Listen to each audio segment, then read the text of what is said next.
You can tell our friends, and they can have my things when we're dead. But we gonna live forever.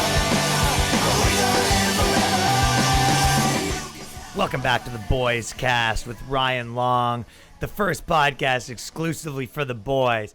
Got a pretty badass guest today, James Lindsay. So this guy's one of the coolest guys. They made the grievance study affair 4 years ago or 3 years ago. And basically, if you haven't watched it, you should check it out. It's really cool. It's this big documentary where they essentially, there's also a 7-minute version that just kind of summarizes it, and it's super funny. And you can even watch the 7-minute version if you want to before the podcast. But basically what happens is they got all these papers and studies published by universities and peer reviewed to sort of expose, this grievance study stuff that's all just sort of a load of shit. And a lot of people sent that to me when it first came out, and it was kind of going around in my circle of friends. And then he's done Rogan a bunch of times, and I messaged him on Twitter being like, hey dude, big fan if you want to ever do the Boys Cast. And he messaged back being like, I just shared some of your videos. So he ended up like kind of knowing all the stuff I was doing. So that Boys Cast is taken off thanks to the dogs. So if you do want to support the Boys Cast, either just do a review on iTunes, share one of the videos on YouTube, a lot of easy ways you can kind of do it, or the patreon.com/theboyscast. And I have these all come out early. Plus I have another podcast coming out Monday on the Patreon.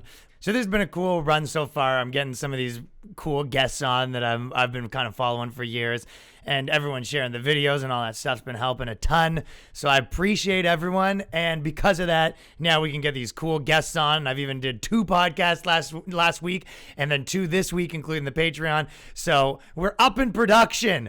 Things are getting real out here, exclusively for the boys.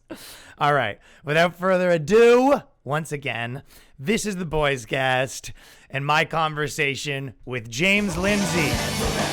It's really kind of funny because I work with these conservative guys, and the conservative guys are like, they look girly, we can't use them. I'm like, people love them. What are you talking about? It's like there are women in the world. So you're saying that you're working with some of these conservative guys, and they said that your woke minis that you're putting up on Twitter aren't manly enough? Yeah, it's funny. It's like, come on, guys. Can we get an eagle on that bad boy? Yeah, put it in a circle. Oh, wait. Oh, God, we can't put it in a circle. That would be the end of the world.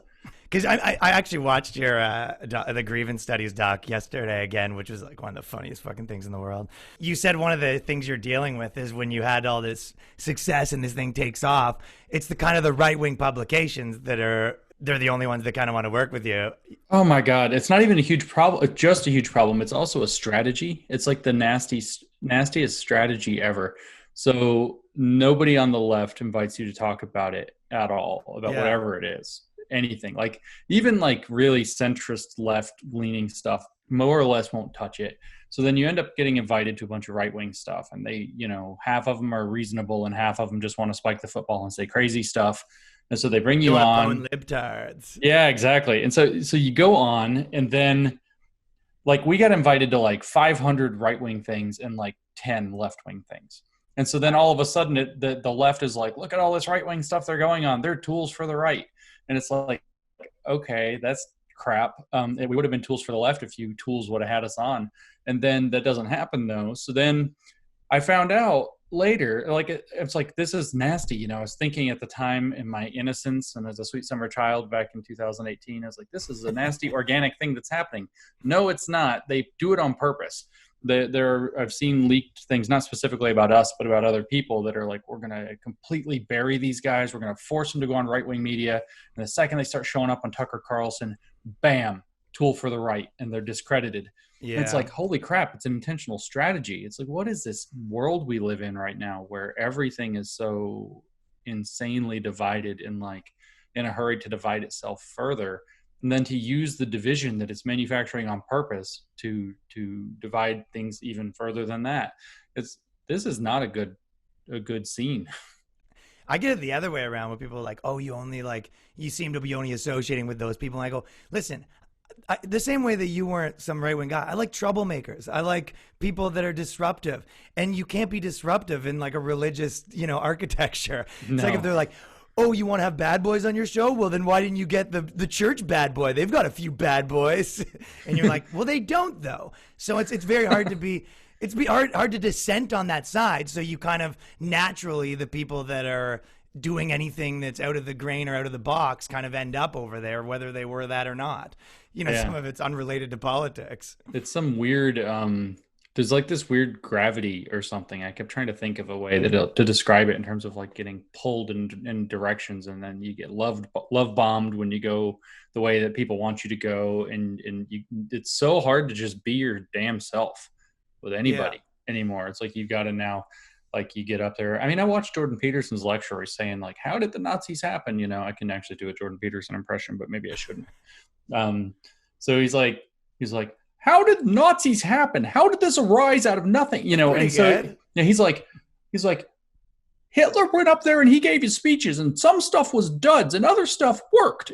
And the stuff that worked, he did more of that. And his audience led him into a genocidal maniac, you know? So you get this idea though, that if you lean into this like kind of audience, you get rewarded for saying certain things. You get all these Twitter likes, you know, these retweets, and people send you all these messages that are like cool or whatever. And so, but then if you say the wrong thing, you just get nuked. So it's like there's this gravity that's pushing people to the edges, because it takes a lot more. Yeah, it takes a lot more discipline to not be on the edges than to.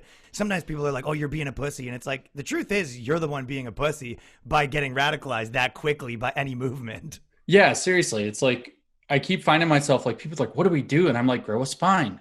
It's just like, find out who you are, be who you are, and be comfortable in who you are, and not go into the social pressure like, oh, idiots on the internet called me bad names, so now I have to change who I am. Like, what are you talking about? It's like probably like, you know, what was it, 400-pound guy in his mom's basement that has like 7 sock accounts that's blasting your life. Or, I mean, I would say it's Russian and Chinese trolls, but you can tell the Chinese ones because their English isn't that good yet. Right. And, you know, it's really awkward. Why do you? I can't tell any of them apart. I'm talking about trolls, not Chinese people. You just assume they're all trolls. That's what you just do. Is because why wouldn't they be? Or like, I'm at like, okay, so I can already tell you're this kind of guy because I was this kind of guy, and we relate immediately. When I was 15, if I had the ability to make like a Twitter account with some like black woman's face on it and just go blow people up and ruin their day, I would have done it all day long. Yeah. And I would have been laughing. Like that guy who on 4chan who came up with the OK symbol being white supremacy. Like, and now people are getting fired from their jobs, and they're like, they took it out of the game Call of Duty in case somebody's playing Call of Duty and realizes that, you know, it's somehow racist to play a video game.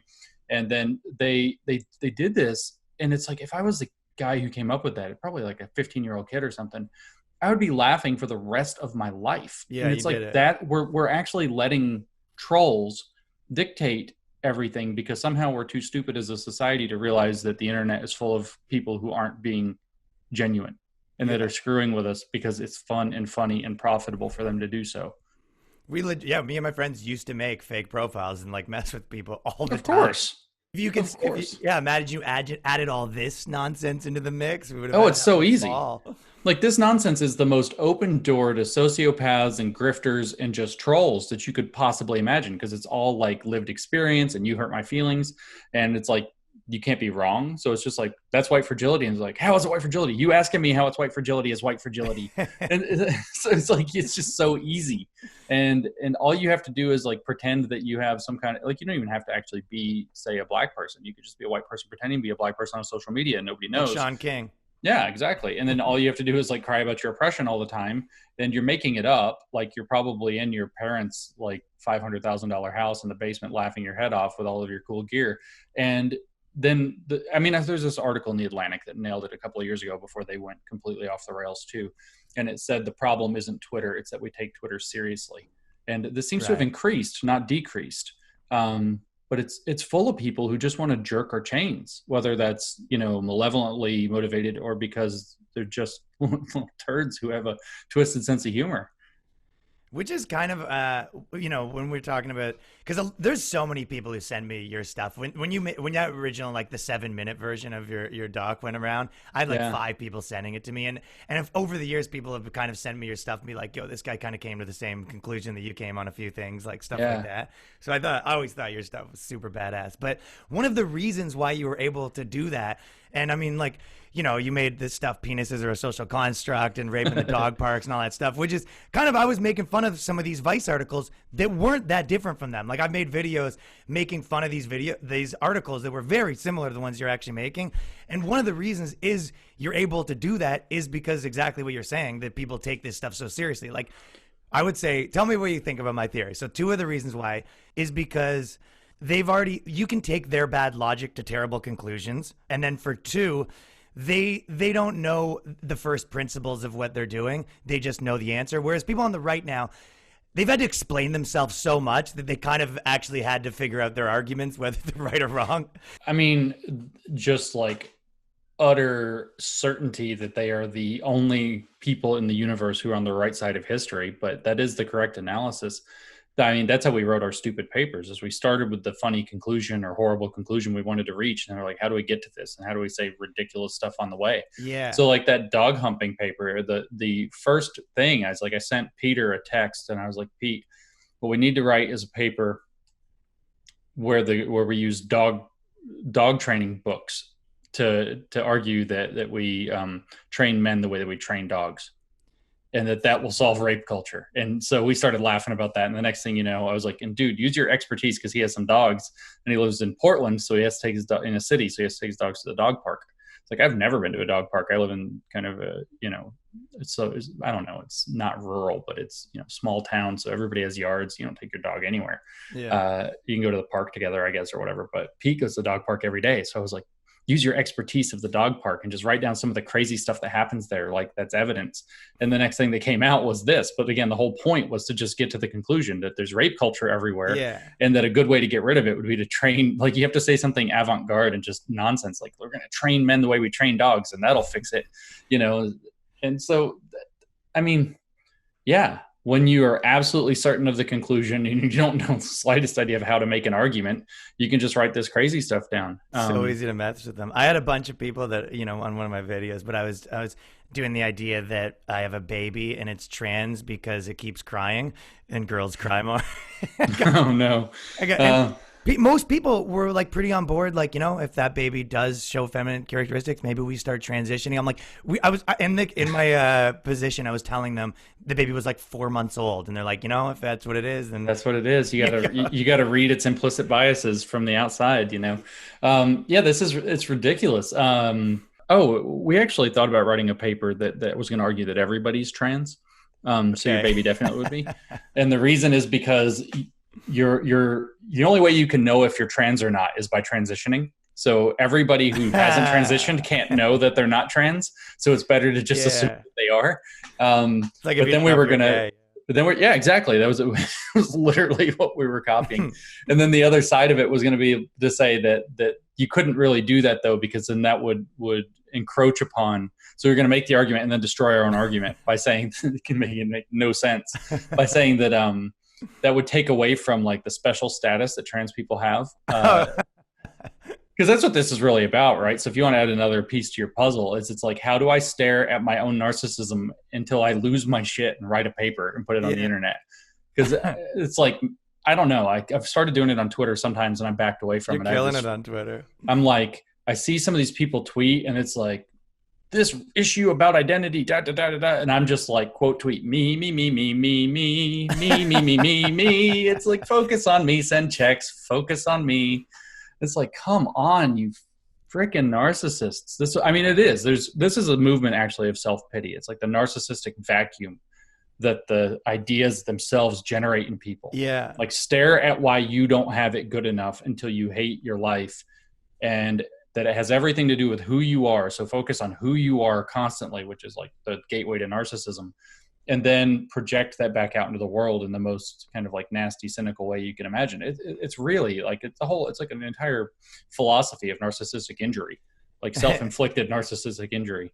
Every time you think it's going to break down, and like, I remember that was why it was annoying me the last couple of days where, all the Jewish stuff has been popping up, which I've been saying forever, that that's the next logical step is where people get into that stuff. Mm-hmm. But I go, when the Jewish privilege stuff trended, instead of like all these famous people, instead of coming out and being like, okay, this is stupid, this whole thing's retarded, they go, no, I'm actually a victim. Like it's still them. I go, that's everyone.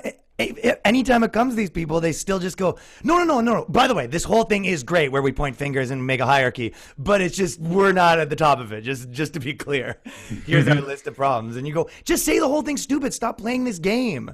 That's all it actually takes, really, because again, they don't have an argument. They'll just scream at you for a moment and then they go away and scream at somebody else who will start to apologize. Just let them scream, get their temper tantrum out and kick the floor or whatever they do. And it's amazing how sensitive people are to believing that they are actually complicit in some kind of bad thing just because some random people threw a fit about it. Like the degree of like wrath that somebody feels or offense that somebody feels makes it more true what they're saying, which in fact, it makes it less likely to be true. Cause that's when you know somebody's kind of like off the rails and they're not being reasonable at all. Yeah, why would that be more likely if someone comes in kicking and screaming and yelling? It's like, is that when they're most likely to be right?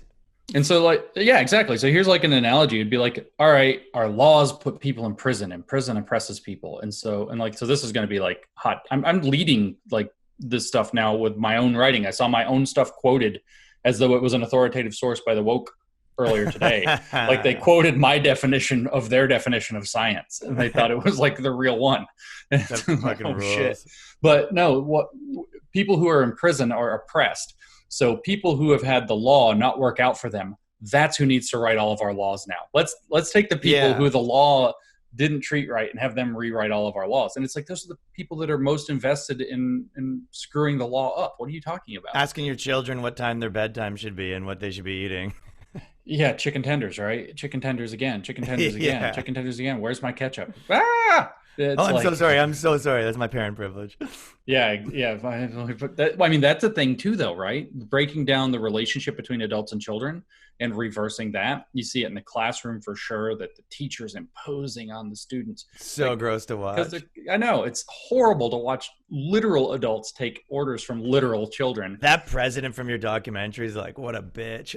Oh my God, George Bridges. Yeah, that guy's such a He's like, I have to pee. And they're like, put your arms to your sides, bitch. And he's like, I'm sorry. Oh my gosh. And they're like, I have to pee though. And he's like, hold it. And he's like, okay, would you like gumbo, a cake? You know, dude, that guy has sex with his shirt on, dick through the hole, 100%. Oh yeah, no, not good. Oh geez, man, that documentary though is full of like crazy stuff. Like it is fantasy land that these people live in, and it's only because of like enabling administrators like that guy that it happens. So here's an example. I actually saw lots of rough cuts of that documentary, so I don't remember if this made it into the real one or not, because I saw like 10 versions that didn't go out. So maybe it got cut. But there was a scene actually on film that I watched at Evergreen where some like just kind of dude is spray painting. And sometimes you'll catch me putting this on Twitter if you pay attention. Somebody will say something about Evergreen and I just reply Limp Bizkit. And it doesn't make any sense, but this dude was just spray painting Limp Bizkit on the side of a building for like no reason. And I don't know what there's probably some relevance to this. Like apparently the nookie is actually a product of white privilege. Oh, okay. So there we go. So he's spray painting, Limp Bizkit. And so this like little gang rolls up on him of these like social justice warriors, like literally the ones. Oh no, I saw that part. That was in okay. It is in there, so I made it right. And so you got this. You guys could have guy. trimmed it up a little bit, a lot of blank footage, but there's like a what is he like? Trans, maybe, I don't know, gender non-binary, non-conforming, something. The Limp Bizkit guy, I don't think he's. No, the dude in the wheelchair. Okay. You know the he's got a mobility scooter. You know he's doing this. It's the dude in the wheelchair. Victimmobile. Yeah, he's rolling up into like his rascal on the guy spray painting stuff. Like he's gonna fight him. And it's like, I just watched this, like, that's the most fantasy land thing I've ever seen in my life. Like it takes one step to the side by somebody who's not particularly athletic or skilled in fighting whatsoever and a short push, and that guy's out of his wheelchair. And not only is fight over, I mean, it's now a catastrophe. And only in like utter nonsense land where, and then obviously you can't go beat up people in wheelchairs. That's not cool. Watch me. Okay, well, I mean, what if they're rolling up on you, like hitting you in the shins? Rolling up on you. He was like, he's gonna hit the guy. Rolling. Yeah, they hating, man. They hating. Catch them riding dirty right into the ground. And Dude, so, yeah, sorry. God, man, it's like only in a world though where the books are completely cooked, where certain types of people can The never be books are wrong about cooked. anything. Does it make any sense that some dude in a wheelchair scooter thing is like gonna fight this guy? He's gonna Yeah. knock him over with his like little bulldozer he's driving. It's like, oh my gosh. It was just, it's like, I guess it's nowhere near politically correct to talk about that, but there's just this like scales falling from the eyes. Like, wow, they live in pretend land where everything is always safe and Care Bears and Yeah. nothing bad can actually happen. Never So been if challenged mentally or physically. yeah. So if you like completely destroy, say, the functioning of society and the food supply chain collapses, of course, they'll still be able to eat no problem because, the chicken tenders and the fish sticks are still going to be in the grocery store, obviously. It's like, whoa, this is like they live off in Narnia. It's crazy. The wheelchair stuff's so funny too. It's kind of like with the fat study stuff you guys are going through, but that's always been one of my favorite things where they had like people with no limbs or wheelchair, and they're kind of like, just so you know, it's not better to have, two legs, like just because you're not worse. And you're like, no, it's definitely better to have two legs than one leg. Yeah, it's definitely like it doesn't take better. away your worth as a person, but man, it's actually better. Yeah. It's definitely better. And so, yeah, it's there's these weird mixes of ideas, like confusion between basic ideas, where they want to be like, oh, you mean better, like actually better, but I hear it as better, like a better person. You think people with two legs are better people, rather than that it's better. You're better off. They think no one's all a your better pieces person. work. Well, yeah, nobody's good at all. No one's except, better than anyone. Except whoever is running the grift. That person is good at The that moment. grift. Oh, it's a total grift. I liked when you call it hustlers, the guys who they go to the corporations and then they go, listen, you guys it's kind of like the guy that he says that you have a problem with your roof, and then you go, oh, okay, and then he's like, also, I'm the guy who needs to fix it. You're like, oh, well, then fuck you then. I thought I was getting some honest info here. Yeah, like, exactly. You guys are racist. You're like, by the way, I mean, I could solve this whole thing for 10 grand. Yeah, the hustle, that is a big hustle. And I don't understand how we keep falling for it, because they show up and they're like, yeah, we were checking out how your organization works. And you have lots of spots where systemic racism is all through it. And, by the way, do you not understand systemic racism? Well, we sell a $10,000 corporate training package to get you started. And then they come and they do the package. And then I saw a video where one of these guys, somebody, all these people are secret recording their trainings and sending them to me. So I see what's in them. You must get a ton of that. Oh my God. People being like, thank you, dude. I know. I get so much of it. And it's like, don't share it. I'll lose my job. So I can't show anybody. But there's this one video I watched where the guy, the person doing the training is like, diversity training. We kind of know that the results of this don't stick. They don't work. It doesn't actually create better working relationships across races. So that's why it's so important to go and buy this book and do the extra work at home. And by the way, I wrote the book. It's like, oh my God, People our program doesn't work, but we're going to have another one. And by the way, you need to go do more work at home. And here are the materials that we printed off for $150 a person or whatever that you can buy. It's like such a hustle. And we and like people are lining up like, I'm sorry, black people, let me fall for your scam. Well, those black people are sort of appropriating white telling everyone they're bad. Like that's a white hustle, if anything. It is that stuff of like we're the worst, like all this privilege talk, like that's like fucking white people shit to the max. It is. It's like all this stuff, like we need to identify what white culture is all about. And it's like, I hate myself. Like that's white culture. Funny. I was actually watching a guy doing a stand-up routine, and I wish I could name him. I hate when I can't remember who was doing a good stand-up routine, but he was doing the stand-up routine about how he's jealous that all the other races have like racial solidarity. And so he's telling the stories in like Central Park, and some dude screams like some racial epithet, like the N-word or something at some black guy. And he's like, literally other black people like emerged out of the bushes, like they, just and swarm the guy. And then he's sitting back there, like the one white guy in the scene, hoping he's not going to get ganked too.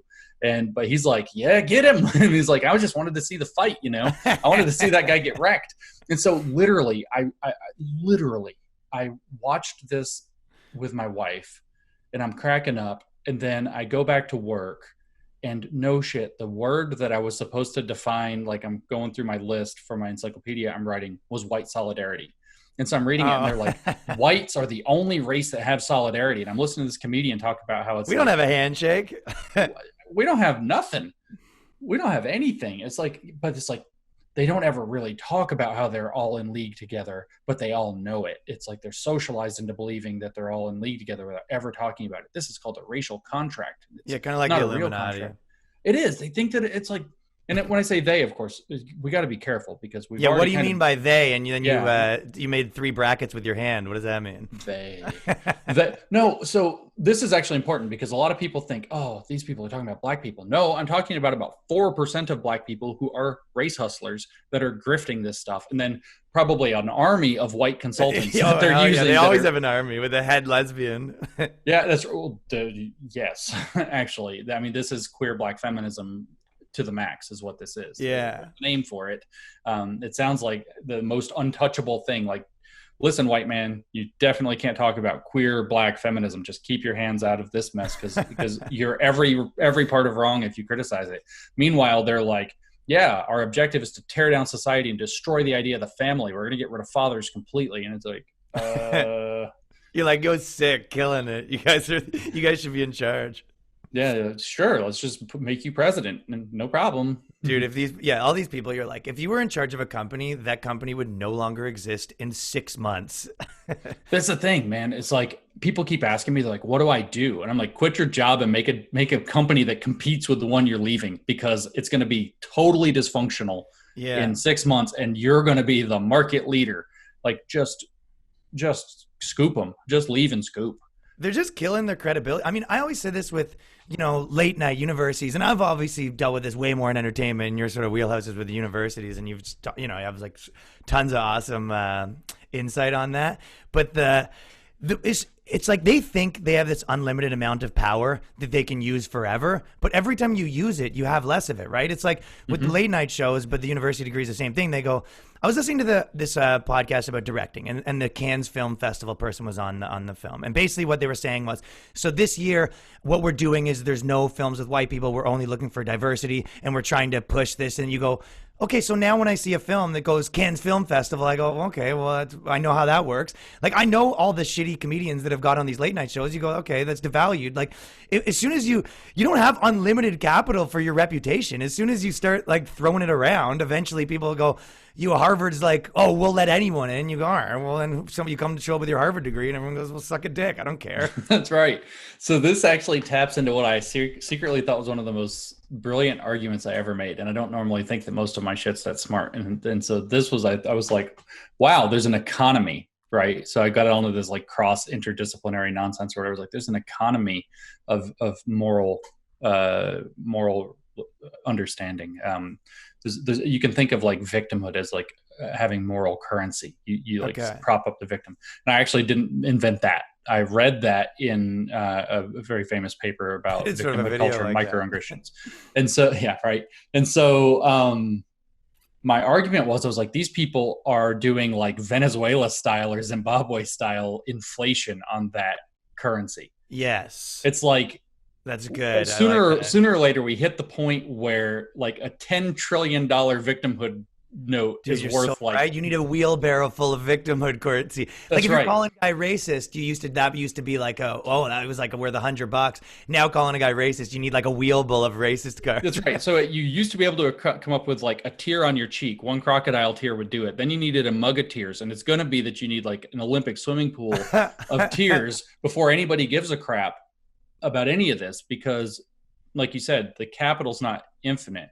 And then there's also the social capital side of it, like with Harvard. Because like the capital's relative, right? Right. So somebody the other day even said something to me about Harvard, and I'm like, do people take Harvard seriously anymore? Like, right. Didn't that stop?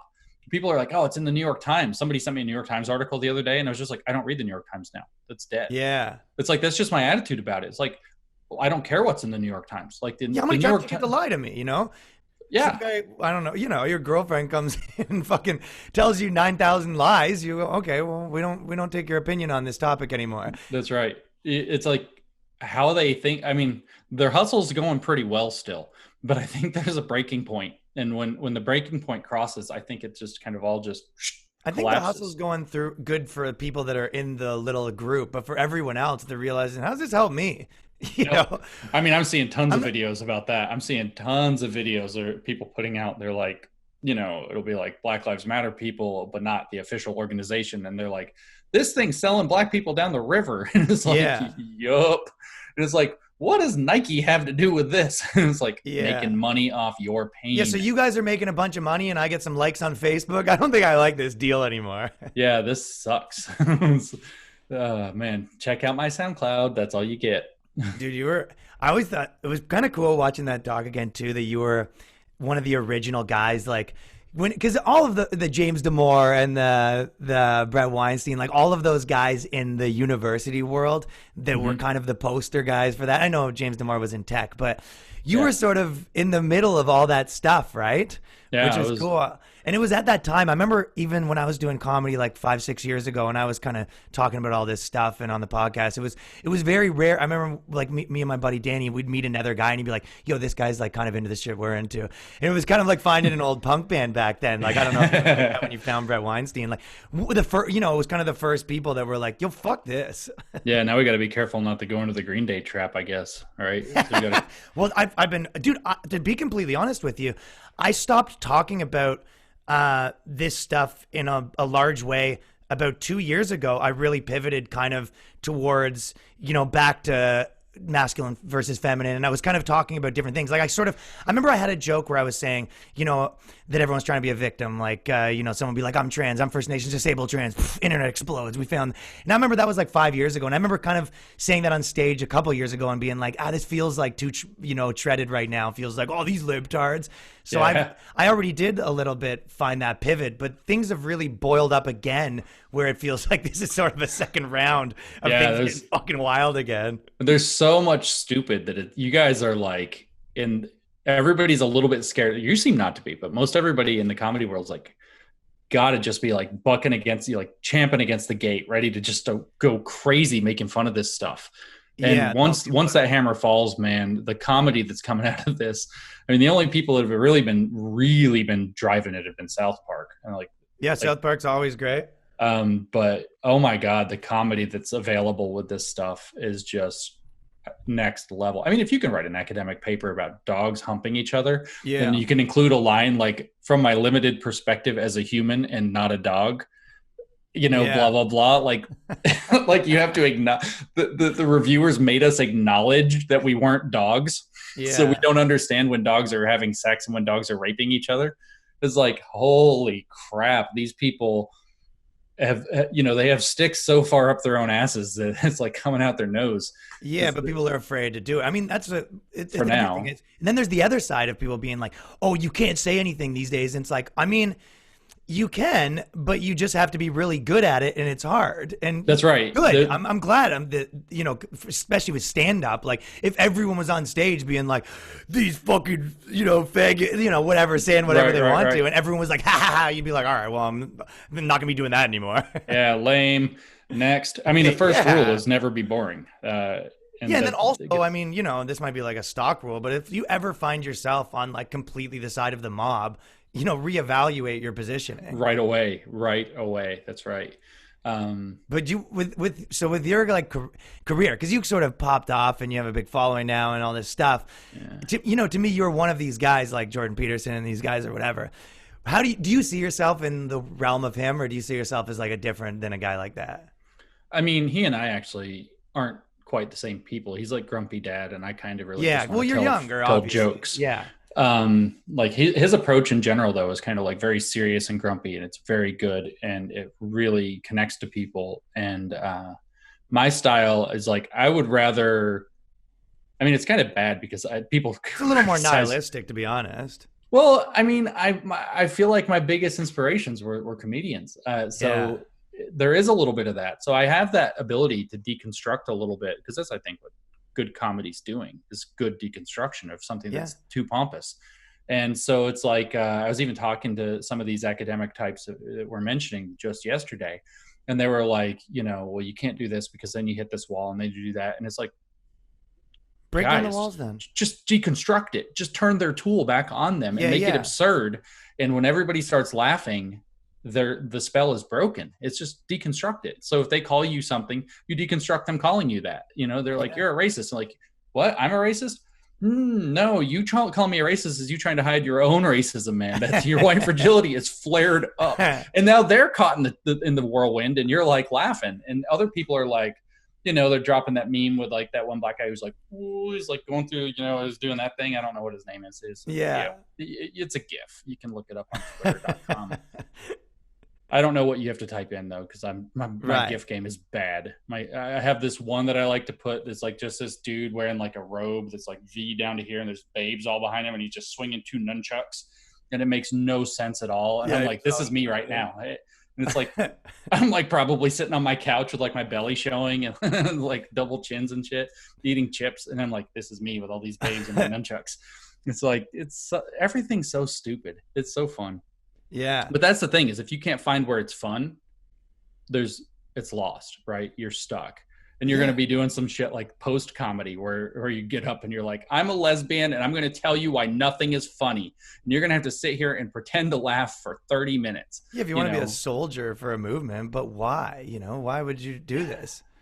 Yeah. Because, well, they want to, obviously these people want sort of the spots in the industry, but the reason I wanted your inside scoop on that one question, though, where do you think that?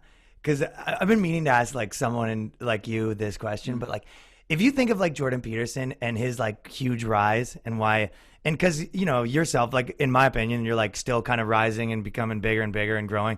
Where do you think that he kind of like messed up in terms of his kind of reign disappearing as far as like him being the predominant figure in that realm? I mean, I think there are kind of 3 things that, I want to guard myself from. One is like his life situation just got crazy. Bad things were happening.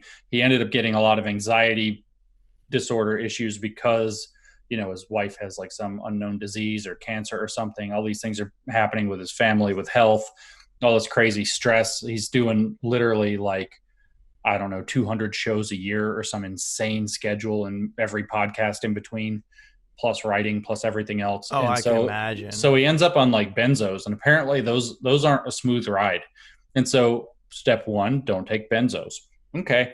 That's one rule. Another one is probably, you got to cross your fingers because life is not certain, but you got to hope that there's not going to be anything bad happening that drives you to a breakdown. But one thing you can choose to avoid with a breakdown is not to do 200 shows a year. It's like, trying to become, I mean, maybe it was just the circumstances, but trying to be the one-man army who does everything seemed to be kind of a direction. Do you think it was like a systemizing problem more than anything? Yeah, maybe. I think so. I think he just overextended himself a bit. And then that creates anxiety and stress disorders, and maybe that contributed to the other parts. And then, part of why he rose so well was because he could always back up these sort of like really kind of on the edge statements about like, there's a lot of people who are like, is he actually kind of sexist? Because he's up there and he's like, I'm not saying it's bad we have women in the workplace. I'm not saying it's bad. I'm saying we don't know. And it's like, right. There's a point, and I can articulate the point, and I can discuss the point, and I can argue the point, and he obviously can back himself up. But it made it so easy for like Vice to slice that up, kind of like your slice up videos, it's like, let's slice up Jordan Peterson and sell it. Yeah. So it's just to make him look like this raging like caveman with regard to women and homosexuals and things like that. And it's like, it's in a way, the world has legitimately moved to a place where that's a difficult position to maintain. You know what else? Like especially with a guy like you two, like, or, there's these people that are kind of these like brilliant cultural commentators or, academic commentators. And then like the next logical step kind of becomes to be a political commentator. Ugh. And you might not be as, I don't know, whatever the word is, have the same brilliance in that realm. So it's kind of, I always think of it as like, I understand like hockey super, super well, and I've played it my entire life. I understand the game really well, but like right now I don't know who the players are. I don't really pay attention. It's kind of like politics in a lot of ways is that like, I do understand the kind of underlying of everything, but like if you ask me who the fuck like is whatever mayor or governor in whatever city. Like, I don't understand it. And I think when he sort of dipped his toe in and he sort of said like, oh, Kavanaugh should step down or whatever. And everyone's like, what the fuck are you talking about? Yeah. And then he was kind of like, no, I mean, he shouldn't. I take it back. And then it was like, oh no. You kind of dip into the too far into the world that you're not, spent 30 years becoming brilliant at. Yeah. The Linus Pauling problem. Is that what that is? What does that mean? Oh, well, I don't know if that's what it's called. Linus Pauling was a brilliant scientist who got like a Nobel Prize for how good he was, but it's not what he's most famous for. He's most famous for telling people to take 30,000 milligrams of vitamin C every day and it'll cure every possible disease. Okay. So the entire like bogus vitamin and supplement industry that rose up was a result of this Nobel Prize winning, I forgot what science he was in, but not that, deciding that vitamins were like the key to everything. And he just went nuts into this whole vitamin He went all in on vitamins. Yeah. But I found this is actually often the case with politics in particular, because everybody feels like they can like open their mouths about it. And so that's why I actually have intentionally branded myself, and it drives people nuts, so I love it, on Twitter as apolitical. It's like I actually don't want to get into that. I've noticed in the past when I try to take the political stances, A, it's divisive, B, it's boring, C, if I actually look at myself in my heart of hearts, I don't know what I'm talking about. It's like it's true. It's like, this is why I step back from politics and trying to be interested. I'm not even interested in politics now, because one day I was sitting there, interrogating myself, I guess, if that's the word now. And I was like, let's think. No, I didn't actually do that. But I did think, I was like, well, what do I really think about immigration? And it was immigration. I was like, what do I really think about that? And I was like, holy shit, this is complicated. Yeah. And like, that's the only conclusion I could get to, is like, whoa, this is hard. Maybe I should have to be a policy expert before I have an opinion about this. And then it was like, what about guns? And I'm like, shit, this is hard. And it took like in the span of like an hour, I realized it's like, oh my God, I don't know nearly enough of anything to have. Well, if you just pick a team, opinions. they give you your beliefs, and then you can just do it that way. Yeah, it's like you get them on a list. It's on a blue piece of paper or a red one, and it's you like, can tattoo them on your American Eagle or your Bernie Sanders forehead. That's right. That's exactly what you can. Just put the Democratic Party platform on a tattoo all down your ribs, girls. That'll work out great for you in like 4 years. But no, it's like, I just looked at these issues and I'm like, man, I actually don't know. And they vary from place to place too. Like, it's so easy to be like, no guns when you live in, whatever, this place. And then when you live 30 minutes away from the nearest police station, like, you might want a gun, so it's so many factors. I mean, I get asked questions like this all the time, and I more or less just try to ignore them now. People ask me to weigh in on the politics or whatever. I got every day almost, because of since the grievance studies affair, I think every day for like 2 years, they're like, what do you think of climate change? Yeah. And I'm like, I think I'm going to not talk about that. So what would you call, what would you call yourself? What would be would you say like cultural, intellectual? Like, what would be I don't know. I call myself James, or Jim more often. Well, we got to label you somehow. No, that's the thing though. I'm trying to be your publicist here. I actually have a belief that the best way to operate as an individual is to let labels be descriptive and not prescriptive. So taking the label upon yourself, it's like the Lord of the Rings thing, right? So where they have that scene, and it's in the Ithilien. I know I'm getting dorky here, but Sam and Frodo and I love how I'm drawing you into to Ithilien with me here. Sam and Frodo and Smeagol, Gollum are there, and Sam falls asleep, and then Gollum comes back and he's like, "Where have you been, you sneak?" or whatever like that. And then Frodo wakes up later and he's like, "What's going on, Gollum?" And he's like, "Smeagol is a sneak." And it's like, don't take names onto yourself. And he says, "Smeagol has to take what he's given." And it's like, that is like profound, because you can see that Gollum's being a little bitch by taking the label onto himself. Yeah. So maybe he was being a sneak, and the descriptive label is fine, but he becomes a bitch when he takes it onto himself. Of course. And so I don't want to take labels onto myself. But if you were to actually like say, okay, go take the damn test. What do you think about this issue? What do you think about that issue? Given that you're pretty moderate, because you just said you don't know anything about these things, where do my impulses and thoughts make me land? I actually end up pretty far left and pretty far libertarian. Yeah.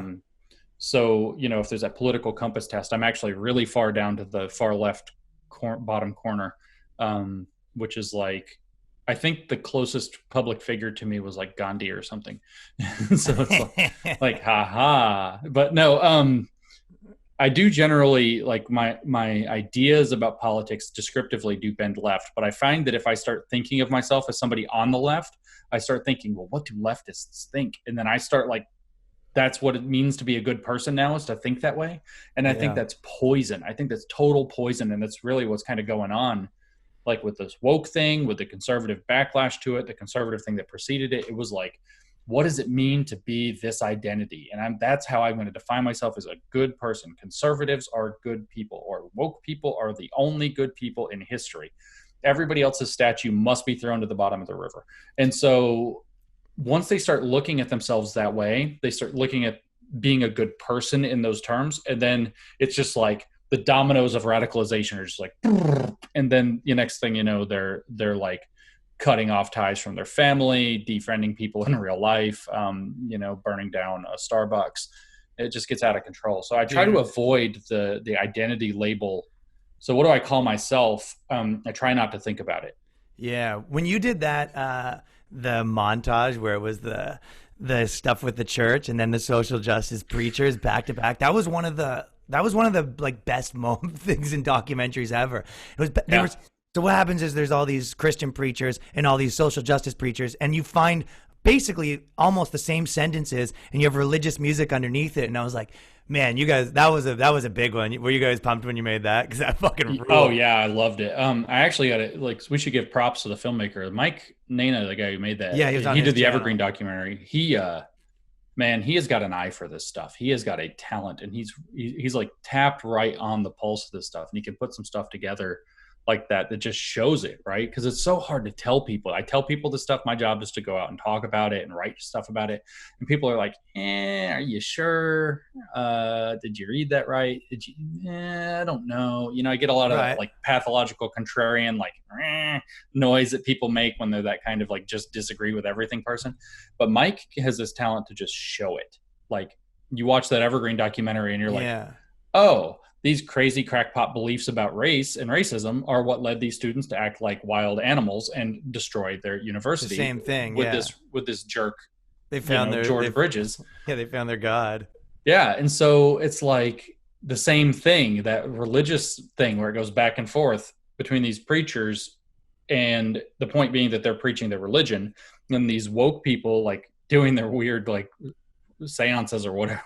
So funny, dude. And like indigenous seances or something. Oh, it's amazing. Doing. It's like, whoa, it's the same thing. Wow. Okay. Here are actually people. And now I will pledge the whiteness out of my body. I know. I was going to say, now there's footage of like literally they're like crying and washing people's feet. I mean, it's like, you couldn't possibly do better to make these. I mean, you could like put this straight in an old track from like, oh brother, where art thou, or whatever. And it's like, come on down to the river, dunking them. And it's like, they're like washing people's feet. And it's like, you could fit it right in. Oh, it's so ridiculous. And they don't realize how much people are leaving their church. It's kind of like back in the day when they're church and they go, everyone's holy. And then they go to the bar and they're like half their church is at the bar. And you go, what the hell's going on here? And everyone's like, we don't really care.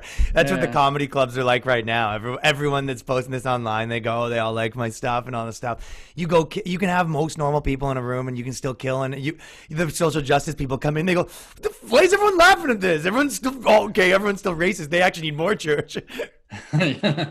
Oh gosh, yeah, it's really crazy. It's just the universities, like, to me, you had such good points on that, because you have like a PhD in math or something like that, right? Yeah, that's right. So I did like I have like a math economics, like just like a bachelor or whatever, right? From Canada. Oh, yeah. So it's basically I was going to say, if you were in an American university, we could do the handshake, but clearly you don't know it. No. So yeah, you get them out of a pop machine in Canada. It's very. Yeah, that's right. That's right. The government pays for it. It's worth nothing. But so basically, when you were talking about how everyone leaves the programs and they end up similar programs, I go, when you were saying that, I go, because when I was in economics and I was in the math economics, by third year, everyone switched out of math economics to go to the other economics where you didn't have to do the math. And then by fourth year, everyone dropped out of all of it to go to just like a BA in business. Or no, sorry, like a Bachelor of Commerce in business. Yeah. And then by fourth year, like my class, which I was good at, and by the end, it's just like me and 7 Asian people. And I was like, what am I doing here? And I'm trying to play in bands and shit. I could give less of a fuck about that stuff, right? But it was That's the thing. Yeah. It's a thing. And it's like, now I look at it from the other end, because it's like, so you have all these people and they were going to be, I don't know, engineers. They were going to be whatever they were going to be. They had their little dreams. They went off to college, and then calculus like slapped them in the head, and they're like, and then, it's like, dunk. They fall down the list of majors to education, and they get a degree in education. That's, I hate to say it, but it really shouldn't be, but it turns out to often be the kind of like the last bastion of anybody can graduate. And so then I'm looking and I'm starting to think, because I look at this woke scholarship, that this critical stuff. And so I'm, especially right now, it's flaring up that they're like trying to undo math. And it's like, I'm reading this article, a real academic article the other day. And it's like, I can't say whether or not I hate math because I don't know math that well, but I can say I've never met a math teacher that I liked or whatever. Right. Sounds like and so I'm just picturing in my head that this dude that's now dismantling math, who has a degree in education, but not in math. And they all have degrees in education. If you want to find somebody tearing up some field, it's the people who have a degree in the education of that subject. That's who's tearing it up. Oh my God. And so it's like they got spanked by calculus. They couldn't do it. And then they land in education with a chip on their shoulder. And then they're like, I'm going to go get revenge on these math teachers who made it so I couldn't pass calculus because, I refused to study for 10 hours it requires a day to understand limits or whatever it is. Yeah. Or like my brain doesn't work that way, And I sound like I'm making stuff up here, but I've actually read a lot of this material. So one of my favorite examples of this is I'm reading this book. I got these Swedish people sent me this book and said, this critical nutrition studies. They're like, will you read this? It's like taking over nutrition studies, nutrition. And I'm like, okay. I don't know anything about nutrition. They're like, don't worry, you don't need to. It's all garbage. Just read the thing and do a book review. And I was like, okay. So last year I read this book, and there's this whole part. It's like the history of critical nutrition studies that they're talking about. And it's like all these weird personal stories, because that's how they advance everything, is by telling like their diary. Yeah. And so it's like, I had a practice where I tried to do holistic health and integrate, indigenous herbs into nutrition, and my business failed. And that's just proof that the community doesn't understand how important those views are. And it's like, now I've gotten into, writing this. And when we tried to write it up in a proper nutrition journal, they said, we can't accept this. This isn't nutrition. This is something else. And that just shows that they don't want critical views. And so now we've created our own field where it's critical of nutrition studies. And it's like, oh my God, it's the people who failed that are pissed off about it and just want to whine and have now been afforded an academic outlet that makes it look serious. It's bad. It's like, wow, that's real. It's like, so now I'm thinking like these math educators who are like, you can't really say 2 + 2 = 4. Yeah, it's more complicated than that. That's an objective white way to understand 2 + 2. We have to look at it in other ways of knowing and admit different number systems. It's like, okay, so I click on their freaking Twitter profile. I go to their website. Hey, look, there's your CV. Oh, wow, look, bachelor's, master's degrees in education. Huh. How about that? Not a single mathematician among them, just education. And of course, I've also, from the other aspects of what I study, it's like, no, well, the education schools are just completely rotten with this stuff and have been since like 1980. So it's been moving intentionally into the education schools to make people just turn into complainers since like 1980. Professional complainers. Yeah. And so it's like, you start trying to put the puzzle pieces together of how this is happening. You're like, oh, something, I keep almost every podcast I've been on in like the last week, somebody said, feels like something's rotten in the state of Denmark. And I'm like, it just hit me. It's like, no, something's rotten in the colleges of education, that if like you had to like apply societal bleach to one thing and maybe fix the problem, I think it's just like purge the colleges of education and make them new with a rigorous constitution, and you could fix the problem in a generation and a half. And they don't get it too. I was telling someone, the idea of, if you're, it's like 90% left wing and whatever. That's like that's kind of what colleges are always going to be a little bit, because those jobs aren't, sort of philosophical in a lot of ways, right? But then you go, okay, do you agree that if it was 90% right wing, that's what everyone was being taught? Would you agree that's a problem? Okay, so you do agree in principle that there should be some objective. You just don't mind it right now because it's your thing. But like, how do you not understand that These people are all the guy that the girl turned down, and then they've dedicated their life to wrecking her. That's right. It is. It's like the scholarly version of revenge porn. Yeah. But it's like, I mean, this is a fun one with that specific principled argument. So you can say, oh, well, if the schools were being overtaken by like religious instruction. Yeah, exactly, right? And then you say, like, for example, imagine if it was like all Muslims taking over the school, and then these people, they're like, no, that would be okay. We need to. Yeah, well, we don't have a problem with that. We need to let that in. And you're like, oh, Guess what? I You meant wouldn't be there, sister. I meant to say evangelical Christians, and they're like, oh, you can't have that. That's out. It's like, haha, got you again.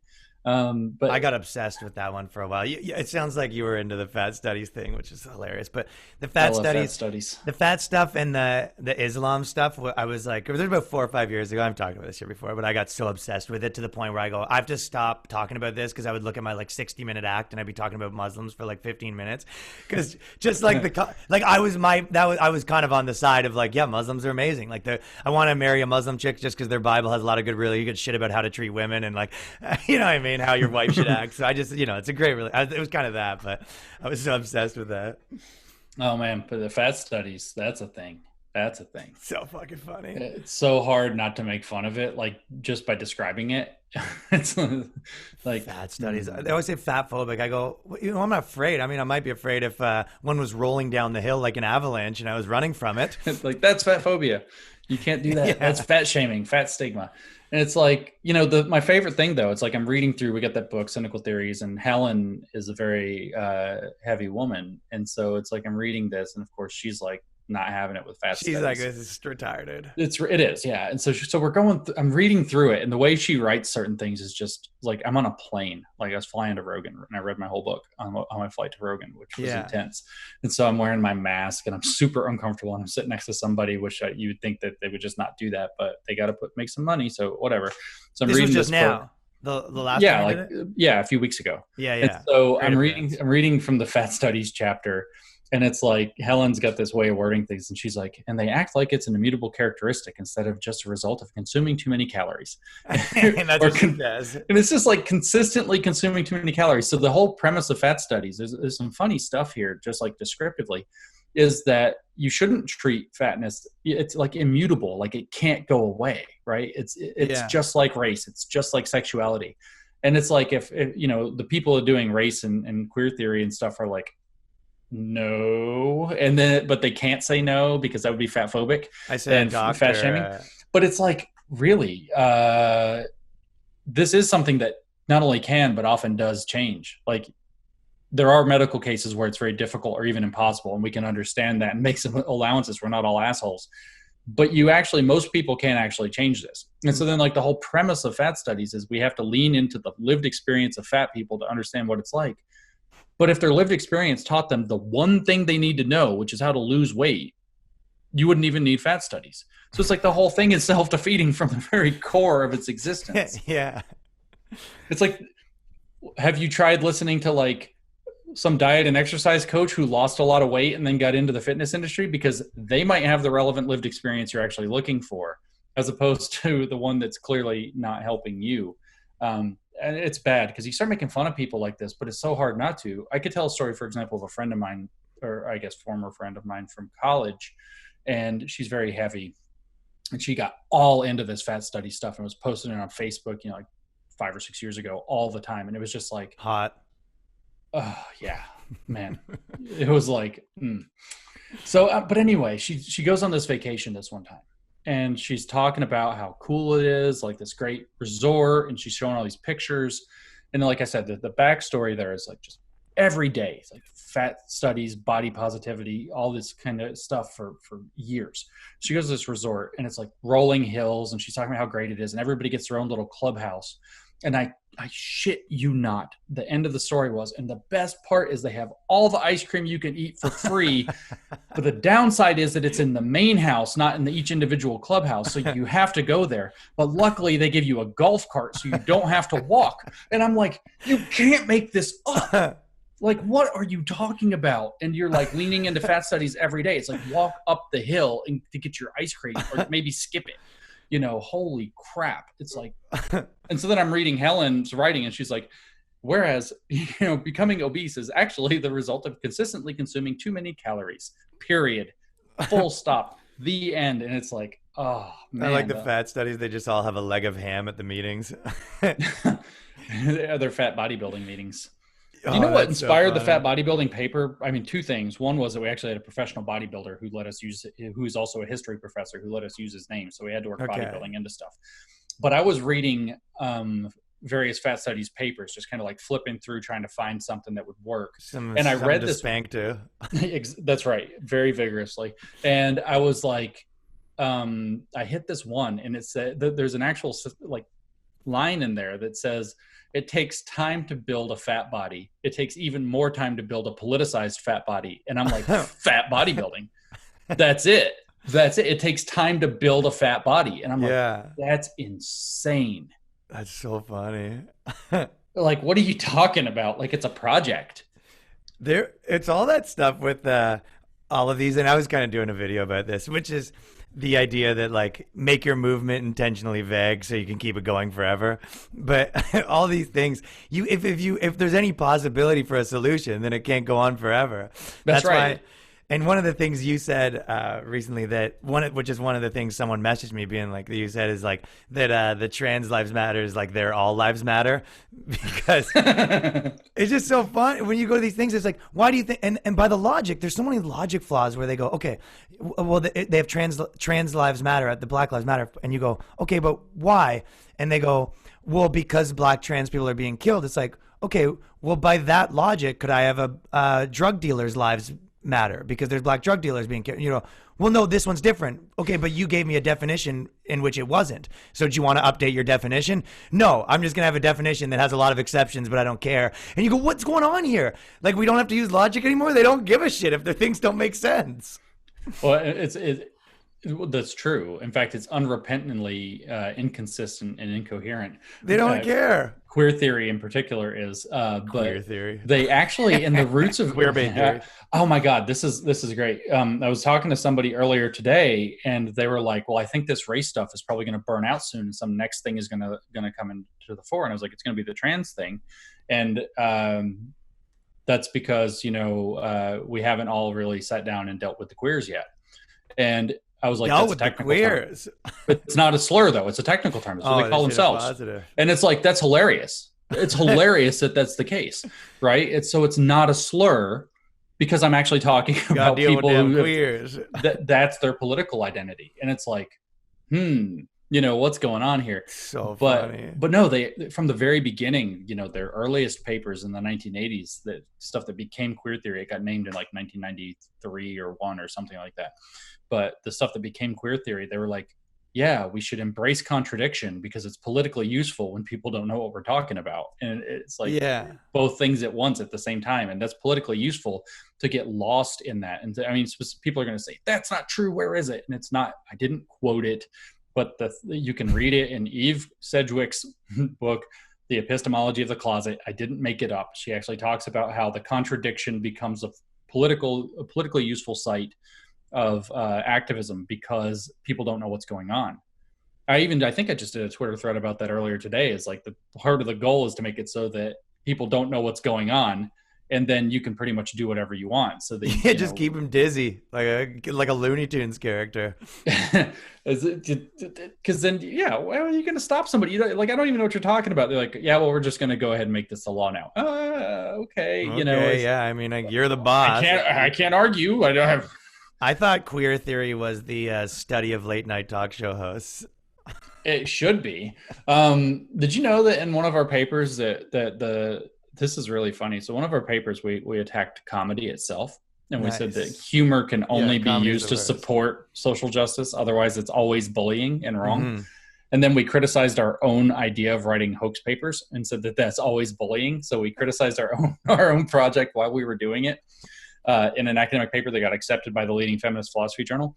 And the editor, though, wrote back and she's like, I know what you mean. It's like, I sometimes get very frustrated. I'll be watching Stephen Colbert and I'll be watching him and I'll say, that was awfully cis white male-y of you, Stephen, yelling at my television. It's like, and you picture this and I was like, that's so absurd. Like, you're yelling at Stephen Colbert for saying something too cis white male-y. He's And blasphemous. And it's like, holy crap. So then I thought, wow, we'll probably get on the Colbert Show over this. No. Yeah. Turns out our politics weren't correctly aligned for that project. No, those people are those places are 100% propaganda machines. I mean, I am very proud to admit that even while Jon Stewart was still doing the Daily Show, I was watching it like about 2 or 3 years before he bailed and switched to like the blatant propaganda that it is, like very naked. I was watching it one day and I was like, wait, this is bad. This is not good. Like this, I don't know what this is. I don't know the name for this yet, but this is not good. And so it's like, yeah, those things are deconstruction machines is what they ultimately are. They screw with meaning. They screw with one's understanding of what is and is not authoritative in the news. And then they, the jokes are a bit one-sided. They were less one-sided before. I mean, because there was something to calling Fox News Bullshit Mountain. Yeah, well, especially when they weren't part of the machine, right? Well, now they're the machine. They are the machine, yeah. I saw the funniest tweet. It said, kids that said, kids nowadays, instead of rage against the machine, it's rage for the machine. That's what they're doing. And then, Nike's like, hey, let's make a deal. And Disney's like, hey, Cap. It's so true. Yeah, because you talked about the hot take stuff which I sort of got, but the idea that all of these kind of universities right now, all of those places, they're essentially critical theory, which is just let's say what's wrong with everything, right? Yeah. But isn't there? I guess the question is, I mean, obviously people like you have an underlying theory underneath, but isn't then making fun of their ideas kind of the same thing? I guess what's the difference between the two? Yes. And in fact, those original pesky postmodernists in the 1970s wrote that down. And then they said, oh, well, power. That's why we can't be criticized. So, yeah, they wrote down that eventually the power that gets overthrown gets replaced by a new power that now has to be the thing that's overthrown. So then you have these activists march in the late 80s, and they're like, that is something only privileged people could say. That's a position of privilege. You can't tear down oppression. Only a privileged person could think that marginalized identities don't matter. So what they did is they made marginalized identities as they defined them, the permanently uncriticizable, right? Yeah. And you can't. It's like we could literally all be living in some dystopia where a tiny fraction of the angriest, meanest Black people with thug boots stamping on their faces for eternity rules over us, but they would say history of slavery and the books are cooked. It can't change. The whole system is white supremacist because it was built by white people who wanted to maintain their power. And so they've made it so that you can't flip it over. Right. So in reality over here, not in clown world, in reality, yes. And that's why comedy will be their undoing, and they don't know it because they don't know how to laugh. That's why those people don't understand comedy too. It's a lot of times comedy is just a microcosm of what social dynamics are in natural life. But they go, this idea of power dynamics and stuff. Do you not understand that if you were talking to your dad, you might have a different power dynamic than you were talking to your thing? The same way that if I was doing a gay pride show and I showed up and it was a bunch of angry gay guys, the power dynamic would be in their favor. Whereas they can't understand that power dynamics change from situation to situation the same way they do in real life. But so in comedy, they don't think that they have to change the power dynamics because they're always the oppressed one. But you go, no, a lot of people times when you're saying the mainstream view of Hollywood, you're not the oppressed opinion in this context. That's right. So people don't find it funny because there is actually a power dynamic element of comedy, but you just don't get where you fit in it, and you don't understand that it changes every second and every minute. That's 100% correct. Because that paper we wrote about comedy, it worked because there's a point that it isn't actually funny to punch down. It's not funny to go take the dude in a wheelchair and make fun of him unless he's trying to run over somebody because there's a power dynamic that prevents anything from coming back at him. And it's just hilarious, ridiculous behavior. So you can only actually make people laugh by poking upward. Well, I'll into go something. one over that is a lot of times they don't realize sometimes if you made fun of that, if someone tells you, you better not say anything, and then you make a really mean joke about someone in a wheelchair, that person in the wheelchair wasn't the target. They were. That's right. There's also that other element too. Yeah, they totally don't get that. I mean, I got blown up for that the other day with some Kaepernick tweet. They're like, how dare you use woke language to take Would you say the N-word? No, I called him. I'm not kidding. I mistakenly called him white passing, and I should have said light skin privilege. I got my colorism and my passings mixed up in the heat of the moment because I just wanted to slam Cap so bad. What'd you say about him? I said, well, he's like, I'm proud to announce my deal with Disney. And I was like, I love money too, you white passing black man who's cashing in or something like that. Oh, they didn't like that, huh? Oh, they were mad. Like they were like holding me up, but they weren't holding me up to burn me. They're holding me up to burn other people. They were like, this is the person that Bari Weiss said is a good voice. And so they're like using me by proxy to destroy their journalistic enemy that they wanted to take down.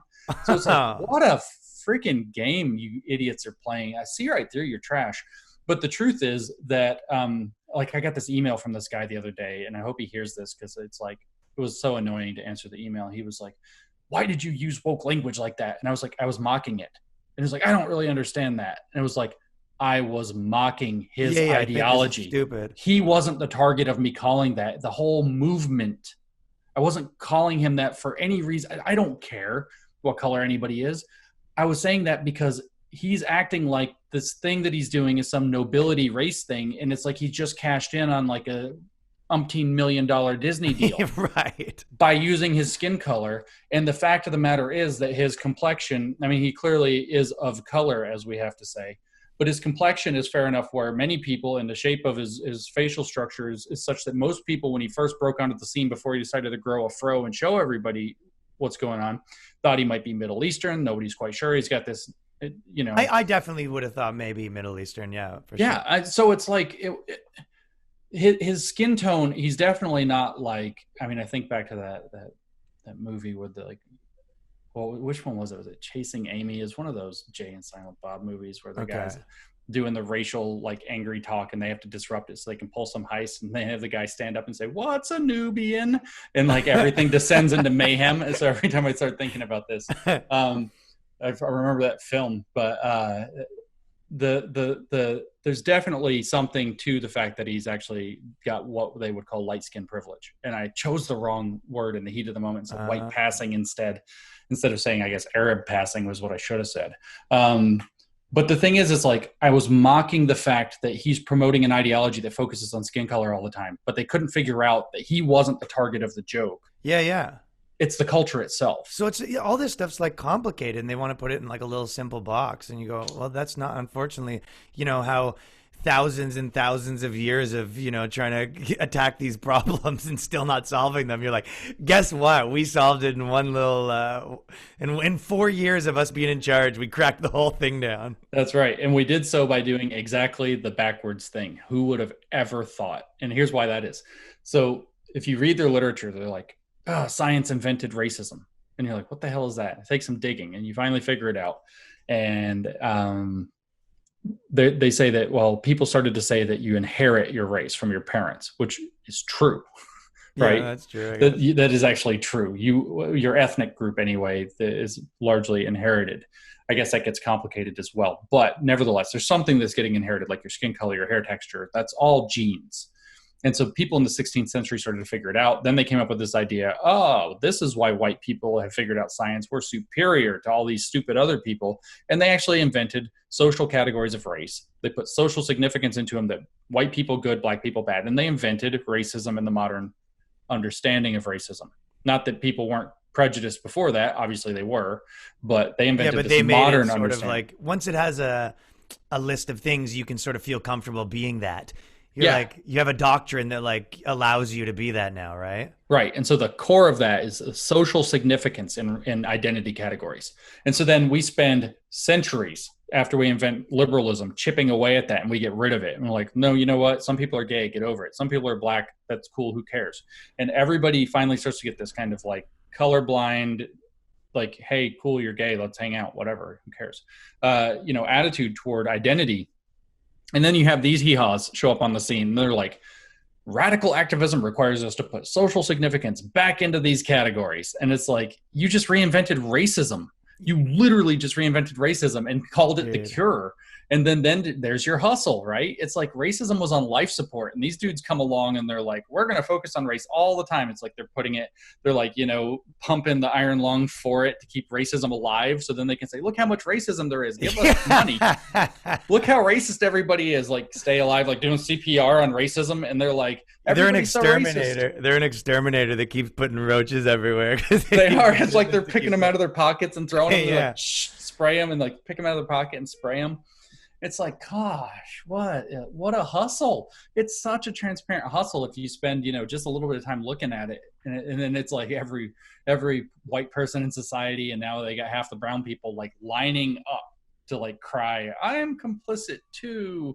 And it's like, Yeah. oh man, why are we such a guilty group of people? Well, especially when it starts to be like, we're like, okay, women are a minority, trans people, like, people of color, anyone with a disability. And you go, isn't that 85% of the population? And then you go, okay, well, wouldn't it, if we just make it better for everyone? And they go, yeah, but if a man moves forward and a woman moves forward, did anyone really move forward?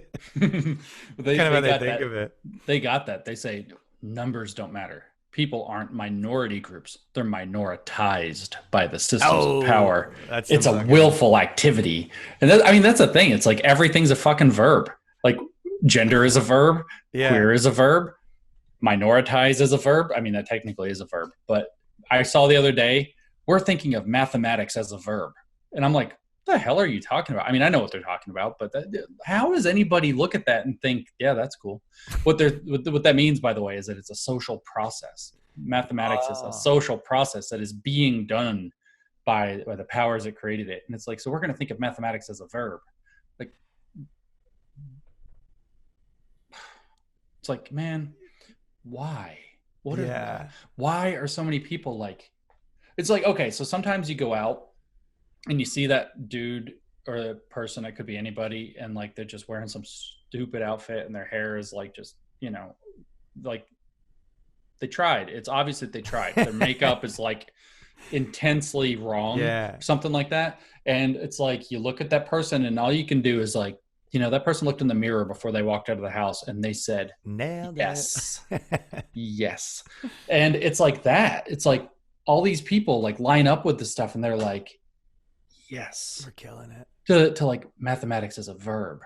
And it's like, man, Neil deGrasse Tyson doesn't even say high time stuff like that. They got praised. I think it's the same as like, when I always say whenever there's a guy with like a stupid hat and you're like, look at this, you're like, one girl told him that looks sick once. You know what I mean? That's what it is too. And it's some girl told him that it looks sick. So with them, they got praised for that. They said it once and someone was like, nice opinion. And they're like, yeah, it was kind of a nice opinion. Well, that was really edgy. And, Dude, I'm doing a video that's like kind of very similar. I almost wish I talked to you before I did it, but I already filmed it. But it's like a woke guy and a racist, and they're like best friends, and they have all the same opinions. Like, race should be the most important thing. Jinx, you owe me a Coke. And they're like, oh, that's so good. We hate each other, but we actually agree on pretty much everything. That's so good. That is so good. Man, your videos are killer. I love them. I absolutely love them. Oh yeah, that one's coming out Friday. But when we were doing it too, I was like chuckling, and we made it like really like homoerotic. Like we're blowing grass into each other's hands. They just can't get enough of each other. What did this guy do? We go, I was trying to get segregation going forever. And what did my man do? And he's like, I made a comedy show for black people and a comedy show for white people. I go, segregates comedy on my birthday. That's so good, man. That's gonna kill it. It's because it's tapped right into this nonsense. It's so funny.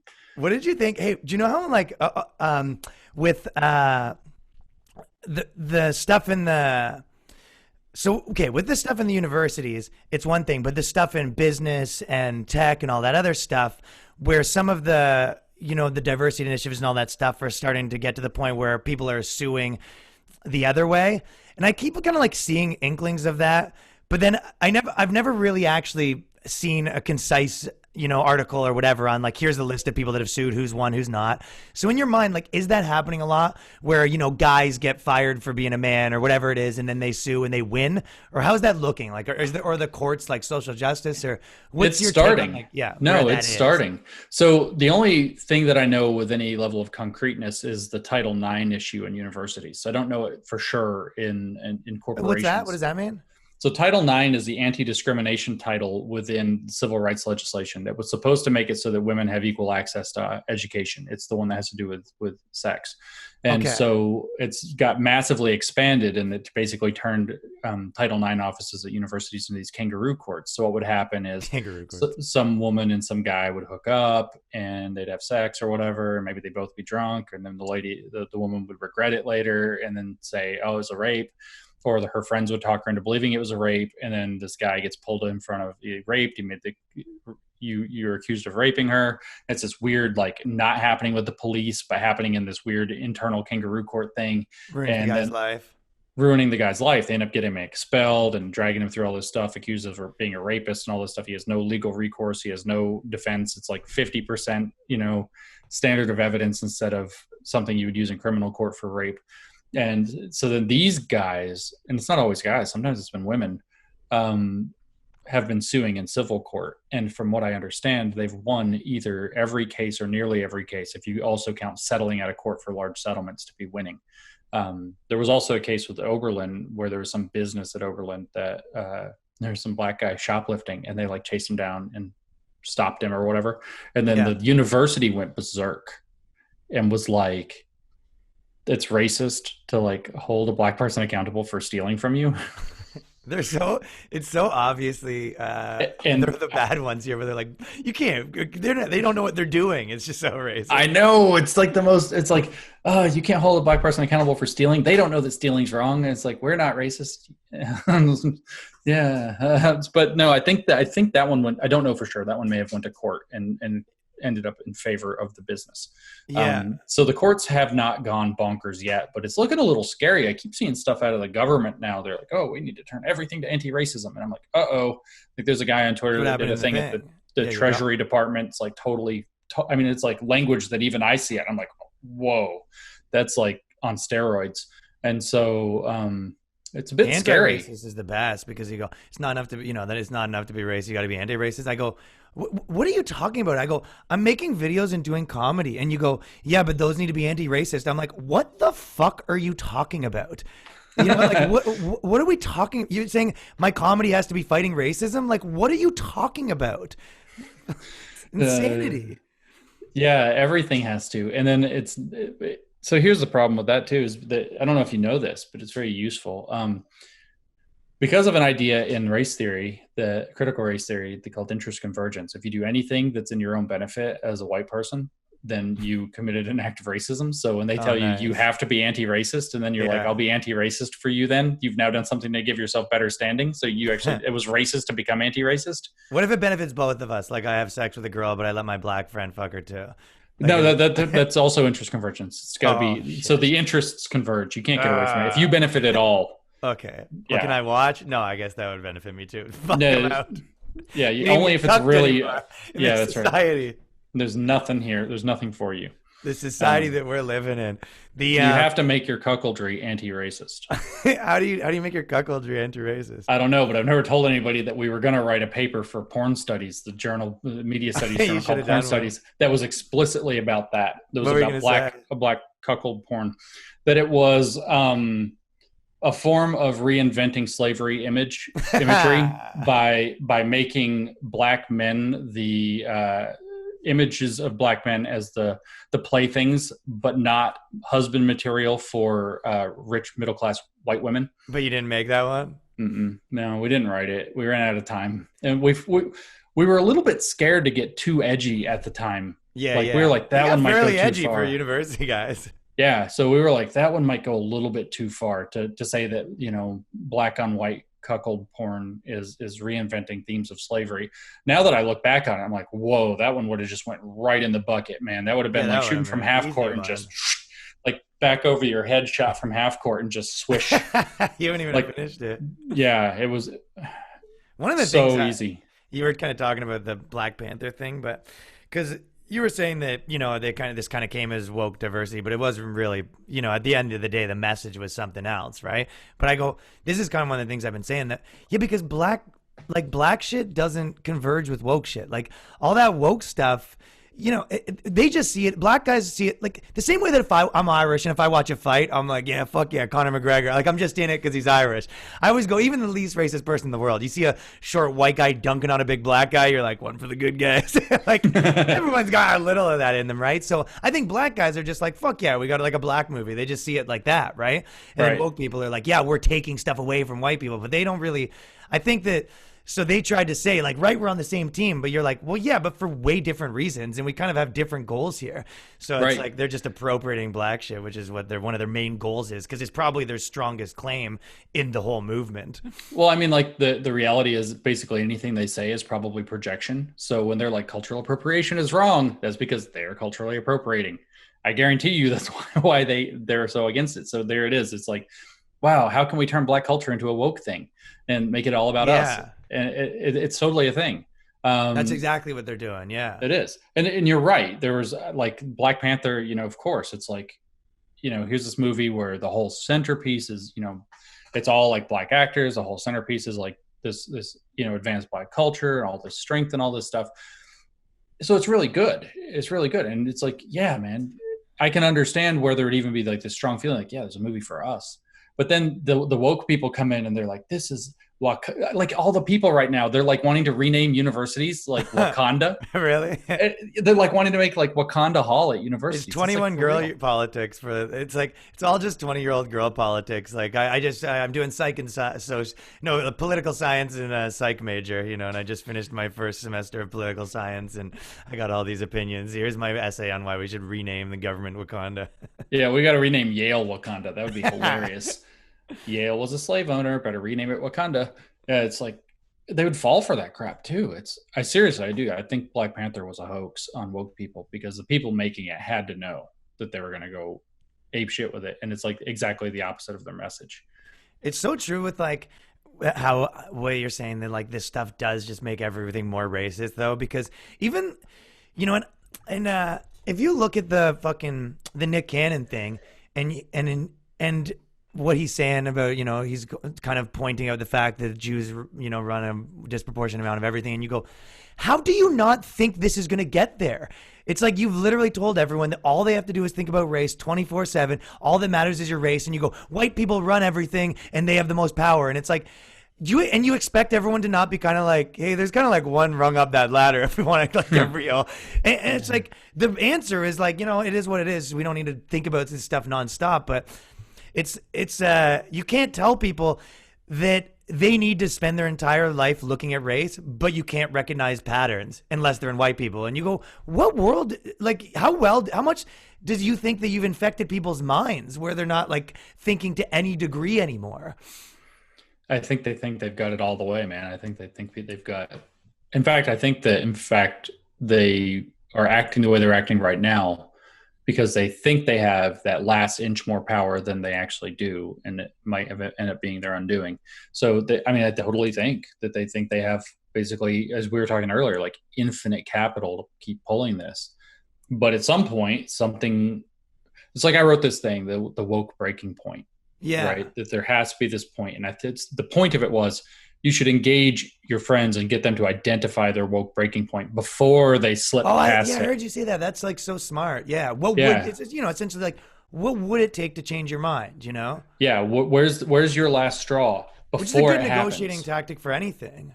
Yeah. And so it's like, for a lot of people, whether they define it or not, it's only a matter of time with some of the insane stuff they're doing. Like if they killed your mom, would that be enough? You know? Right. Yeah. If they should. So I actually was talking to a family member and his point was basically like, if they tried to burn down my house or attack me physically, and I'm like, I'm glad that nothing reasonable short of physical violence against me or my property would change your mind. But at least there's something. That's good.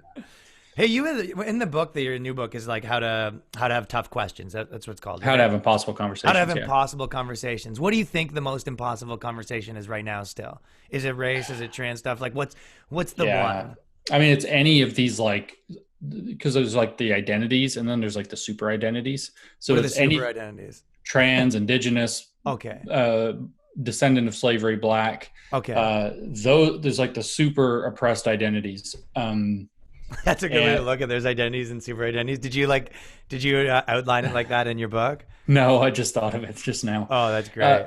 But the truth is, like, we did read a ton of the negotiations literature to understand when we were writing that book. And one of the books talks about this out of Harvard before it turned into a laughing stock, is this idea that conversations always take place on up to 3 levels. And there's the factual level where we're just discussing what's really going on. They call it what happened level, but it's the factual level. Then there's an emotional level. And at the emotional level, that's like where your wife is pissed off at you and like you're trying to have a conversation. And it's like it's going nowhere, but you're just finding the problems in everything you say because the emotion isn't resolved. And then, so the point is, like, when you go down a level, it's like you can't go forward in the conversation until you resolve the problem on the deeper level. But then the deepest level is identity. So when you start poking into something where somebody's made it a matter of their identity, if you start poking into something where they made it a matter of their identity and it's sensitive with an emotional aspect tied into it. It doesn't even have to be racial or whatever. It could be, your job or anything too, right? Yeah, it could. Yeah. So yeah, totally. So anything where there's identity tied up in it, but then when you have this massive victimhood narrative that's equipped with this theory that can't ever be wrong by definition, those conversations are literally impossible. So people email me all the time. They're like, how do I talk to, like, my husband went nuts. These interracial couples email me all the time. Like, usually the white partner of the interracial couple is emailing me and like, talked by a white dude. Well, yeah, they're like, they're like, George Floyd got killed and then my husband just went nuts, or my wife just went nuts. And now I'm a racist. And I'm like, how, we've been together 15 years. How can you think I'm a racist? And they're like, that's not long enough to know you well enough.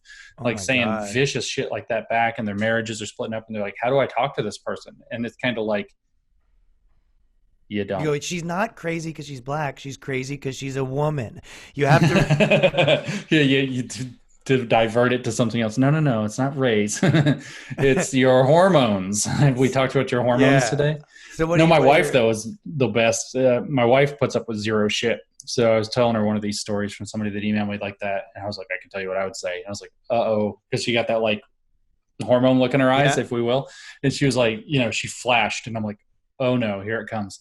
And she's like, I would tell that motherfucker that I am racist. That's right. I'm racist. You have 12 hours to make up your mind that this is bullshit, or else we're going to see how racist I am when I divorce you. Bye. And I was like, whoa. I'm like, just, okay, fine. You want to live that way? Right. We're done. Yeah. That's it. You crossed the line. Yeah. You don't know me after 15 years? Out of here. Yeah. Looking forward to your child support checks. Bye. But you know what's true? You've been sort of like in the dealing with this, and they've maybe never had that before. I remember the first time anyone comes at you with these accusations, you're like, wait, what? What? Like, yeah, that's right. By the 10th time, you're like, yeah, eat a dick. Like, yeah, exactly. I mean? And that's the game. It's like they come in and they blitz you, and then you're like, you're on the defense. You're like backing up. Yeah, you're like, no, I'm not a racist. No, but you don't know what to do. My friends are black. You're like, oh, that makes you more racist. You're wow, okay. Yeah, you're right. We're not allowed to have black friends anymore. Yeah. So yeah, but that is the thing. It's like they try to make you feel bad, or they try to make you feel stupid. You don't even know the definition of racism. It changed. And it's like, and you go, well, yeah. I was saying that to people. They go, it's the systematic thing or whatever, and it's only position of power. And you go, that's not in the dictionary. You go, well, we can't listen to the dictionary. It's like, that's okay. Well, what are we The dictionary was written by white people. And you go, so you just make up your new definitions, and I'm stupid because I don't know them, even though they're not the real definitions. I go, what fantasy world are you living in, sister? This is Alice in Wonderland, man. It's Humpty Dumpty. But you know what the answer to that is, right? What? You know how you actually deal with that once you realize what the game is? Yeah, what is the answer? It's the same thing you do with the kid in the wheelchair that's trying to like bang your shins. You just step to the side and push it over because you flank it. That's it. Yeah. So they're like, it's like I was saying earlier. If you were that husband and wife, and you were having that impossible conversation, like, what would your advice be? Like, how would you deal with that? I mean, if it was like, actually, I think the emotion would come in on both sides, just to be honest about myself. Like, if I got called racist by my spouse, I think it'd just be like, oh, we're at war. I see. Yeah. Now you're racist against my own kids too, or whatever too. Yeah, right? Exactly. But it is a matter of trying to sidestep it. And so the way you sidestep it is you say, all right, so you think I might be racist? Why don't you just look me in the eye, just start laying out how that goes. So trying to tell me how it goes. And then you have to be able, it's very difficult. What is that, like, play that through to the end? What does it look like for us if I'm racist? Is that what you mean? Sure. Yeah. So yeah, where are we going as a relationship? Give me examples of what looks like racism, and why are you all of a sudden reading bad intent into like, isn't us being a couple supposed to be about understanding one another rather than reading the worst motivations? And you've really got to kind of try to like pull them out of that. Like, okay, so I'm racist now because I benefit from a system, but because you're married to me, don't you benefit from that system too? So does that make you racist? Are we both racist together? Can we bond in our racism if you want to kind of go with a funny way? But the point is actually just like pointing out those contradictions, because you have to deconstruct that thing. Or you can use my wife's approach is also the thing. Okay, right? fine. Yeah. Because that's like step aside and knock it over. It's like, oh, you think you're going to bully me and there's no consequences. Well, guess what? There's consequences the other way. Make your bed. Go, think it out. Like, to not just be afraid of the label. Oh, you think I'm racist? Yeah. Is it going to be more racist when I divorce you? Okay.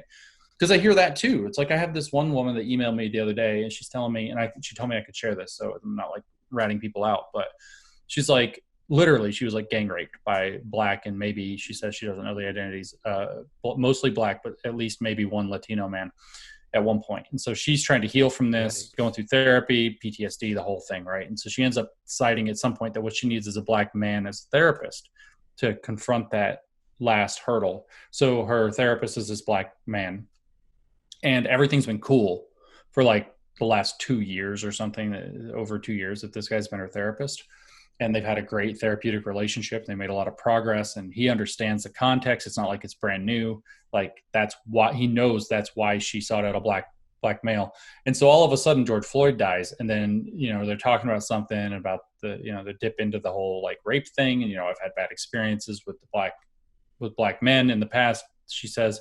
And the guy's like, hold on. We need to talk about whiteness and systemic oppression. Like, at that moment, the therapist. For this. Yeah, she's paying for this privilege. That's right. And it's like, goes into the whole thing. And then the point though is she's asking me, like, so if I decide I don't want him to be my therapist anymore, is that racist? Is that like, if this guy who just did this to me, does that make me racist to not want him as my therapist? Or am I trapped in this relationship now? And, that's the kind of thing is, well, what do you do with that? Well, yeah, what do you do? Or if it's you do what you have to do with yourself as an individual, and then you let people call you names. That's the only thing you can do. Right. And then you say, you try to hope that you can still appeal to reasonable people and say, this is the actual situation that was going on. And this is why I stepped aside. And if I'm racist for that, then I'm comfortable being racist, and make them deal with the fact that they're making people comfortable with wearing that label, which I don't think anybody wants to have happen. No, that is how you make people not racist, is you yell at them and kick them out of society, where they're only accepted in the Klan.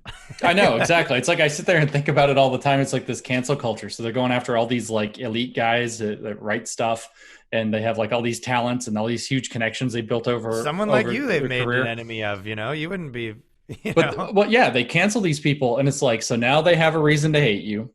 They have nothing to protect, and they have time on their hands. Right. Like, what do you think is going to happen when enough of these people are bumped out of your little... Well, they want them to disappear, but unfortunately they can't disappear. Yeah, they can't disappear people yet. Okay. I did just see that in China. So, I mean, I saw something. You saw what in China? The people disappearing? I saw a video of like loading those Uyghur Muslims onto trains. Like, maybe they're just taking them to the shops. Is that really? I always get like conflicting things. So that's happening for real right now? I don't know. That's the thing, is who knows, right? It's hard to fucking figure out what's going on in that country. Who knows? Yeah, it's odd stuff is going on. But it's like, I saw this little video clip, and I've already learned my lesson a few times. Don't just believe a video clip on the internet. But the idea that it's not impossible that people would get disappeared. I think they make them disappear. Yeah. Yeah. But people are going to get disappeared. The extent to which there's this like massive thing with Muslims. There might be. I don't know. I'm not that. They're not big fans of religion in the CCP. No, because they already have one. The state. The state. That's right. Yeah. And yeah, so I don't want to disappear. I don't think you're going to disappear.